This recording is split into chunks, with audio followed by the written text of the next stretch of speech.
investing just got thrown out the window. It is March 2026 and the Federal Reserve just wrapped up their latest meeting.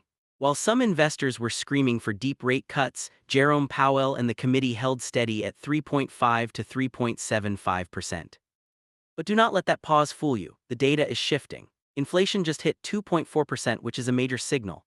The job market is finally starting to cool off, and even with the uncertainty in the Middle East, the consensus is clear. The pivot is coming. If you're sitting on a pile of cash in a basic savings account, you are in a race against time. Once those rates drop, the easy yield you have been enjoying will vanish overnight. Today, I am showing you the 5 specific places to move your money right now to lock in your wealth before the window closes. First up, we have to talk about the dividend aristocrats. When rates drop, yield becomes the most valuable currency in the market. I am looking at high-quality companies that have increased their payouts for decades, regardless of what the economy is doing. Right now, you can still grab these stocks at a decent entry point with yields hovering around 4 to 5%. But here is the secret. When the Fed eventually cuts rates, income-hungry investors will come rushing back to these stocks, driving the price up. By buying now, you are not just getting the dividend, you are getting the growth when the rest of the market realizes that cash is no longer king. Next, we are moving into the AI sector, but not the way you think. 2024 and 2025 were about the hardware, the chips and the processors. But March 2026 marks the start of Phase 2. The hardware boom has hit a plateau, and the real money is rotating into the software companies that are actually turning AI into profit. I'm looking at the AI platform stocks companies like Microsoft and Palantir. These firms are no longer just talking about AI, they are integrating it into business licenses and healthcare systems. While the hardware side is getting volatile, the software side is showing massive potential. The winners are the ones replacing old systems with high-margin AI tools. This is where the smart money is hiding right now. Number 3 is a classic play with a modern twist: real estate investment trusts, or REITs. Usually high rates are bad for real estate, but specialized REITs are playing by different rules in 2026. I'm specifically watching data center and healthcare REITs. Think about it. Even if the economy slows down, the world's demand for AI processing power and healthcare for an aging population does not stop.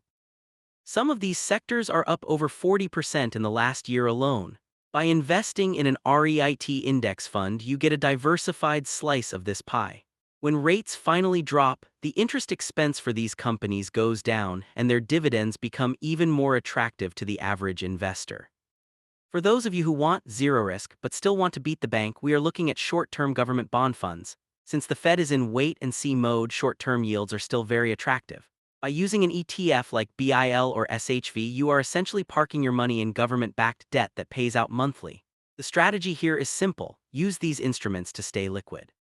If the market dips because of global conflict or an oil shock, you have the dry powder ready to buy the dip. It is about staying protected while everyone else is gambling.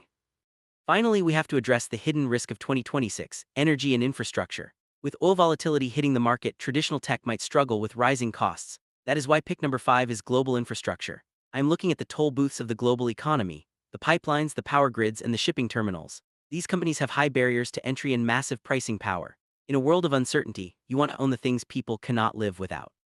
The bottom line is this: the second half of 2026 is going to be defined by who moved first. We have a potential change in Fed leadership coming in May, and the political landscape is shifting.